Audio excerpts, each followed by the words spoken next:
आगे का सफर तय करते हैं। और जब ये सियुला ग्रैंडी के नीचे पहुंचते हैं तो ये पर्वत इतना विशाल होता है। ये इतना ऊंचा पर्वत आज से पहले इन्होंने शायद कभी देखा भी नहीं था और इन्हें अब इसके शिखर पर चढ़ना है। हालांकि इनसे पहले भी कई लोगों ने इस पर्वत पर चढ़ने की कोशिश की है, लेकिन आज तक कोई भी इसमें कामयाब नहीं हो पाया।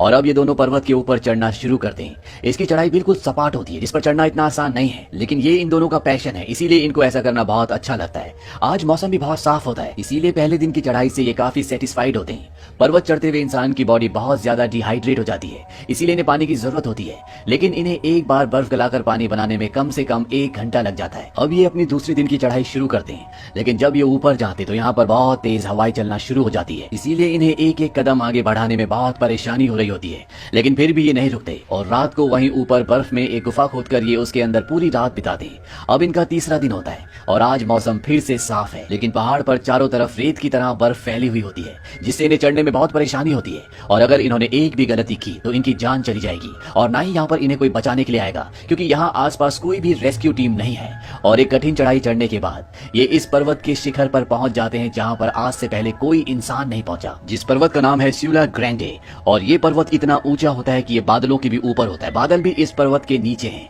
ये दोनों एक दूसरे को शाबाशी देते हैं और एक दूसरे के गले लग जाते हैं, क्योंकि आज इन्होंने ऐसा काम किया जो इस दुनिया में आज से पहले किसी ने भी नहीं किया।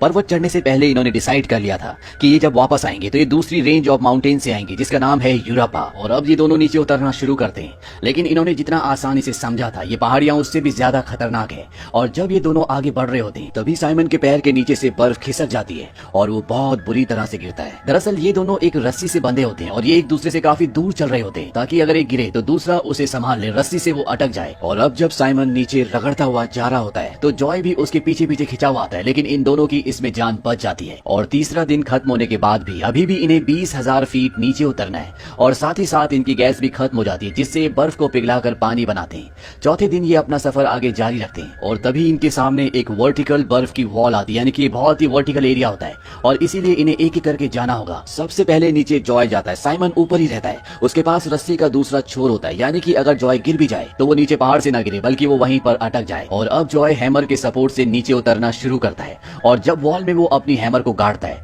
तो उसे एक अजीब सा साउंड आता है, इसीलिए वो उस हैमर को निकालता है। और जब वो उस हैमर को निकालता है तो दूसरी हैमर जिससे वो अटका हुआ होता है वो भी वॉल से निकल जाती है और वो बहुत बुरी तरह नीचे रगड़ता हुआ गिरता है। और इस पूरे एक्सीडेंट में उसके पैर की हड्डी बुरी तरह से टूट जाती है। उसके घुटने का जो जॉइंट होता है, उसके घुटने की नीचे की हड्डी उसके घुटने से ऊपर आ जाती है। वो दर्द से कर्रा उठता है और यहाँ पर पैर टूटने का मतलब है जान जाना। हालांकि जॉय खड़ा होने की कोशिश करता है, लेकिन वो खड़ा नहीं हो पाता।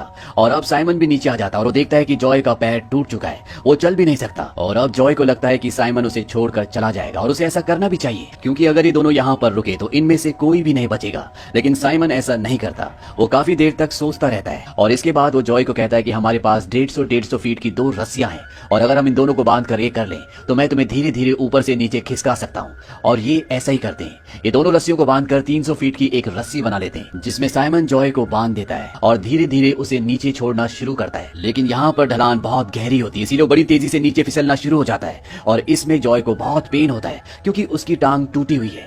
लेकिन अब उसके पास इसके अलावा कोई भी ऑप्शन नहीं होता, वो चाहे या ना चाहे उसे इस दर्द को सहते हुए नीचे जाना ही होगा।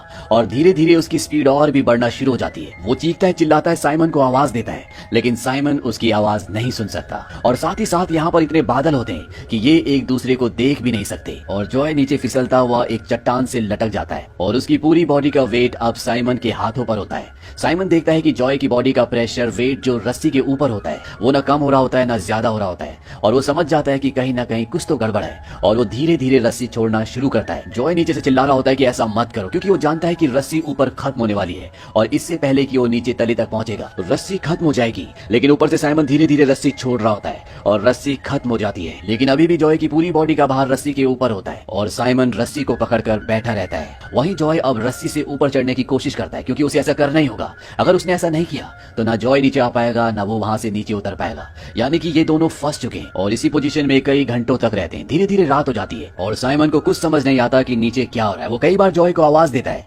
लेकिन उसकी आवाज जॉय तक पहुंच ही नहीं पाती। और अब जॉय को पता है कि अगर उसे यहाँ से बचना है तो उसे ऊपर चढ़ना होगा। उसके पास कुछ क्लिप्स होते हैं जिसके जरिए ऊपर जा सकता है। जॉय अपने ग्लव्स उतार देता है और धीरे धीरे वो उन क्लिप्स के सहारे ऊपर आना शुरू करता है, लेकिन इससे पहले कि ऊपर पहुंचता उसका एक क्लिप नीचे गिर जाता है और उसकी जो आखिरी उम्मीद होती है वो भी अब टूट चुकी है। वो जानता है कि वो अब नहीं बचेगा, वो कुछ नहीं कर सकता, वो सिर्फ यहाँ पर लटका रह सकता है और वो अपनी मौत का इंतजार कर रहा है। ऊपर साइमन की हालत धीरे धीरे खराब हो रही होती है और वो जानता है कि अगर उसने कोई फैसला नहीं किया तो वो यहीं बैठे बैठे पूरी तरह जम जाएगा। उसके पास एक चाकू होता है, उस चाकू को निकालता है और फैसला करता है कि वो रस्सी को काट देगा, क्योंकि यही उसके पास आखिरी चारा होता है। और वो रस्सी को काट देता है और जैसे ही वो रस्सी को काटता है जॉय बड़ी तेजी से नीचे गिरता है, वो बर्फ से टकराता है, बर्फ फट जाती है और वो नीचे एक खाई में गिर जाता है। ऊपर साइमन को इस बात का दुख होता है और वो समझ जाता है कि जॉय अब मर चुका है और उसे अकेले यहाँ से निकलना होगा। साइमन वहीं पर एक छोटी सी सुरंग खोद कर रात को वहीं पर लेटा रहता है, लेकिन पूरी रात उसके दिमाग में सिर्फ एक ही चीज चल रही होती है कि जॉय के साथ क्या हुआ होगा। वहीं नीचे जॉय को दिखाया जाता है, वो अभी भी जिंदा होता है। हालांकि वो बहुत नीचे खाई में गिर गया है, लेकिन वो चट्टानों के ऊपर नहीं गिरता, वो बर्फ के ऊपर गिरता है, इसीलिए वो बच जाता है और अब वो किसी भी तरह से इस खाई से निकलने की कोशिश करता है। उसे पता है कि रस्सी के दूसरे सिरे पर साइमन है और जब वो रस्सी को खींचता है तो पूरी रस्सी नीचे आ जाती है और वो देखता है कि रस्सी को काटा गया है। इस बात से उसे बहुत खुशी होती है, वो समझ जाता है कि उसने रस्सी काटी है और साइमन अभी भी जिंदा है। लेकिन जॉय को बहुत गुस्सा आता है, वो चीखता है, चिल्लाता है, वो सोचता है कि उसे ध्यान रखना चाहिए था, उसे अपने आप पर कंट्रोल रखना चाहिए था और अब वो भी मान चुका है कि उसे यहाँ पर लेने के लिए कोई नहीं आएगा। वहीं ऊपर दिखाया जाता है कि सुबह होने के बाद साइमन नीचे उतरना शुरू करता है और आज इनका यहाँ पर 5वां दिन है और जब वो नीचे आ जाता है तो वो जॉय को जोर जोर से आवाज लगाता है, लेकिन जॉय तक उसकी आवाज नहीं पहुंचती और वो इस बात पर यकीन कर लेता है कि जॉय अब इस दुनिया में नहीं रहा और वो यहाँ से आगे निकल जाता है। वहीं खाई के अंदर दिखाया जाता है कि जॉय पूरी तरह से हार चुका है, वो समझ जाता है कि अब उसे यहाँ पर लेने के लिए कोई भी नहीं आएगा। यही खाई के अंदर बहुत अंधेरी काली सुरंग होती है। जॉय को नहीं पता कि इस अंधेरी सुरंग के अंदर क्या है, इसका दूसरा रास्ता कहाँ निकलता है, लेकिन उसके पास अब कोई और चॉइस नहीं है। वो रस्सी का एक सिरा क्लिप पर बांधता है और दूसरा सिरा उस अंधेरी गुफा के अंदर छोड़ देता है और धीरे धीरे रस्सी के सहारे उस अंधेरी गुफा से वो नीचे उतरना शुरू करता है और कुछ ही देर बाद उसे अंधेरी गुफा का बेस दिखता है। वो वहां पर उतर जाता है और चारों तरफ देखता है और उसे एक छेद से सूरज की रोशनी अंदर आती हुई नजर आती है। ये यहाँ से लगभग 50 फुट ऊंचाई पर होता है, यानी कि अगर वो वहां ऊपर पहुंच गया तो वो इस गुफा से जहां पर वो फंस चुका है वो बाहर निकल जाएगा। लेकिन टूटे हुए पैर से 50 फुट की चढ़ाई चढ़ना कोई आसान काम नहीं है, ये लगभग नामुमकिन है। वहीं दूसरी तरफ साइमन को दिखाया जाता है, वो उस जगह पहुंच जाता है जहां पर उनका एक दोस्त उनका इंतजार कर रहा है। वो साइमन को देखकर पहचान ही नहीं पाता क्योंकि उसकी हालत बहुत ज्यादा खराब होती है।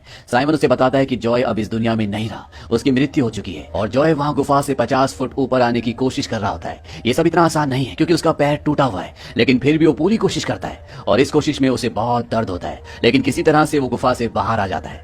बाहर मौसम पूरी तरह से साफ होता है और जॉय को बहुत खुशी होती है क्योंकि वो जानता है कि ये काम इतना आसान नहीं था, ये एक तरह की उसकी जिंदगी में एक अचीवमेंट है। और तभी उसे साइमन के पैरों के निशान दिखते हैं। जॉय भूखा है, वो डिहाइड्रेट है, उसके पास पानी नहीं है और वो जानता है कि अभी भी यहाँ से उसका लक्ष्य बहुत दूर है, ये सब इतना आसान होने वाला नहीं है। वो पूरी जगह का मुआयना करता है और वो तय करता है कि हर 20 मिनट में वो कितनी दूरी तय करेगा और धीरे धीरे घिसटता हुआ वो आगे बढ़ना शुरू कर देता है। और जॉय की किस्मत एक बार फिर से उसका साथ छोड़ देती है। यहाँ पर बर्फीली हवाएं चलना शुरू हो जाती है और साइमन के जो पैरों के निशान होते हैं जिसके जरिए वो यहाँ से बाहर निकलना चाहता था वो पूरी तरह से मिट जाते हैं और अब उसको कुछ नहीं पता कि उसे किस तरफ जाना है, लेकिन फिर भी वो हिम्मत नहीं हारता और रात होने पर वो वहीं बर्फ के ऊपर खुले आसमान के नीचे सो जाता है। और अगला दिन जो कि उसका इन ग्लेशियर्स में 6वां दिन है, वो आगे का सफर तय करता है। आज मौसम पूरी तरह से साफ होता है, लेकिन उसे नहीं पता कि उसे कहाँ जाना है। वो बड़ी मुश्किल से खड़ा होकर देखता है, उसे सूखे हुए पहाड़ दिखते हैं जहाँ पर बर्फ नहीं होती, लेकिन यहाँ का पूरा रास्ता उसे भूल भुलैया की तरह लगता है। फिर भी वो लगातार आगे बढ़ता है और किसी तरह से वो उन बर्फीले पहाड़ों से नीचे उतर जाता है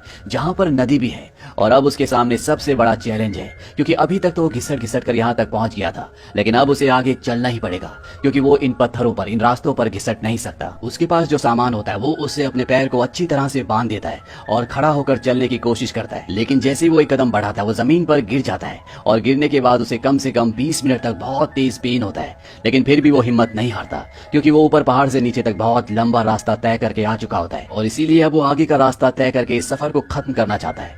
वहीं साइमन भी अभी इसी जगह पर होता है क्योंकि वो बहुत बुरी तरह से घायल होता है। बर्फ में उसकी उंगलियां गल गई होती है, इसीलिए वो एकदम से सफर तय नहीं कर सकता और वो ये तय करता है कि अब वो एक दिन छोड़कर अगले दिन यहाँ से अपने घर की तरफ रवाना हो जाएगा। वहीं जॉय अब धीरे धीरे आगे बढ़ रहा होता है, हालांकि उसे बार बार कई देर तक अपने आप को रिकवर करने के लिए रुकना पड़ता है, लेकिन उसके अंदर से एक आवाज आती है कि तुम्हें हिम्मत नहीं हारनी, तुम्हें आगे बढ़ना होगा। और वो उसी आवाज के सहारे, जो उसकी आत्मा की आवाज होती है, वो धीरे धीरे आगे बढ़ना शुरू करता है। हालांकि वो पूरी तरह से हर्ट है, उसका पैर टूटा हुआ है, उसने खाना भी नहीं खाया, उसकी बॉडी डिहाइड्रेट है, लेकिन फिर भी वो अपनी आत्मशक्ति से आगे बढ़ता रहता है। और पूरा दिन इसी तरह से आगे बढ़ते रहने के बाद आज 5 दिनों के बाद ये छठी ऐसी रात है जब वो बर्फ के ऊपर नहीं लेटा, जब उसके ऊपर पानी नहीं गिर रहा, और उसे आज 5 रातों के बाद छठी रात को पहली बार स्टार्स दिखते हैं। वो कई घंटों तक उन्हें देखता रहता है और अगली सुबह जब उसकी आंखें खुलती है तो वो आगे का सफर तय नहीं करना चाहता, क्योंकि उसका शरीर उसका साथ नहीं दे रहा होता। लेकिन उसके अंदर से, उसकी आत्मा से आवाज आती है कि तुम बहुत लंबा सफर तय करके यहाँ तक पहुंचे हो और अब तुम्हारी मंजिल बहुत ज्यादा दूर नहीं है। इसीलिए वो 7वें दिन अपना सफर जारी रखता है, और जब वो लगातार आगे बढ़ रहा होता है तो उसे पानी की आवाज आ रही होती है और वो वहां पर मिट्टी को खोदना शुरू करता है। उसके नीचे पानी होता है। दरअसल ऊपर से ग्लेशियर्स पिघल रहे होते हैं, इसीलिए यहाँ मिट्टी के नीचे पानी बह रहा होता है। हालांकि ये पानी उतना साफ नहीं होता क्योंकि इसमें मिट्टी भी मिली होती है, लेकिन वो यहाँ पर बहुत सारा पानी पीता है। उसने आज बहुत दिनों के बाद पानी पिया है और पानी पीने के बाद उसका पूरा शरीर हाइड्रेट हो जाता है। उसे ऐसा लगता है कि उसके अंदर एक अलग सी शक्ति आ गई, और तभी वहां पर उसे मिट्टी पर किसी के पैरों के निशान दिखते हैं और वो समझ जाता है कि ये साइमन के पैरों के निशान है। उसके आगे एक संकरा लंबा रास्ता है और वो धीरे धीरे उस रास्ते पर आगे बढ़ना शुरू करता है और वो झील के किनारे तक पहुंच जाता है। इस वक्त शाम के 4 बजे होते हैं और वो जानता है कि अगर वो थोड़ी सी चढ़ाई और ऊपर कर ले तो वहां से वो अपने टेंट को देख सकता है। वहीं दूसरी तरफ साइमन और उसका दोस्त जॉय के सभी कपड़ों को जला देते हैं, क्योंकि उन्होंने इस बात पर यकीन कर लिया है कि जॉय मर चुका है। लेकिन जॉय अभी भी जिंदा है और वो लगातार टेंट की तरफ बढ़ रहा होता है। लेकिन अब वो पत्थरों के बीच में पूरी तरह से फंस जाता है। उसे कुछ समझ में नहीं आता कि उसे कहां पर जाना चाहिए, और उसे अब हेल्यूसिनेशन भी होना शुरू हो जाते हैं, जिसमें उसे अजीब अजीब सी चीजें दिखना शुरू हो जाती है, और साथ ही साथ उसके कानों में उसका फेवरेट सॉन्ग भी बजना शुरू हो जाता है। ऐसा उसके साथ कई घंटों तक चलता है और कुछ ही देर बाद यहाँ पर बर्फ पड़ना शुरू हो जाती है। उसे ऐसा लगता है कि एक बार फिर से वो ग्लेशियर्स में पहुंच चुका है। उसे कई अलग अलग चीजें महसूस हो रही होती है, लेकिन फिर भी वो धीरे धीरे घिसटता हुआ आगे बढ़ता है। तभी उसे एक अजीब सी स्मेल आती है और वो समझ जाता है कि वो टेंट के आसपास ही है, और ये वो एरिया है जहाँ पर साइमन और उसका दोस्त वॉशरूम करते हैं। और वो साइमन को जोर जोर से आवाज लगाना शुरू कर देता है, लेकिन वहां पर कोई नहीं आता, उसे कोई रिस्पॉन्ड नहीं मिलता। और जॉय के अंदर अब यहाँ से 1 इंच भी आगे बढ़ने की हिम्मत नहीं है, और वो ये मान लेता है कि अब वो यहाँ से नहीं बच सकता, क्योंकि साइमन और उसका दोस्त यहाँ से जा चुके हैं। उसकी आंखों में आंसू आ जाते हैं। वही टेंट के अंदर दिखाया जाता है कि साइमन अभी भी यहाँ पर होता है, और उसे आभास होता है कि उसके आसपास का वातावरण कुछ बदला हुआ है। लेकिन वो ये सोच भी नहीं सकता कि जॉय टेंट के बाहर तक पहुंच चुका है, क्योंकि उसने मान लिया था कि वो 3 दिन पहले मर चुका है। लेकिन तभी उसके कानों में एक साफ साफ आवाज आती है, साइमन, और वो समझ जाता है कि ये जॉय है। वो टेंट की लाइट जलाकर बाहर आ जाता है, और जब टेंट के अंदर लाइट जलती है तो जॉय भी उसे देख पाता है, और साइमन और उसका दोस्त जॉय को ढूंढते हुए उस तक पहुंच जाते हैं। साइमन को जॉय को देखकर यकीन ही नहीं होता कि वो जिंदा है। इसके बाद साइमन और उसका दोस्त जॉय को टेंट के अंदर ले जाते हैं। साइमन जॉय से रस्सी काटने के लिए सॉरी कहता है। जॉय उसे कहता है कि अगर मैं तुम्हारी जगह होता तो मैंने भी यही किया होता। जॉय को इस बात पर गुस्सा आता है कि उन्होंने उसके कपड़े जला दिए, और साथ ही साथ इस विचार से उसे ये भी एहसास होता है कि वो असली जिंदगी में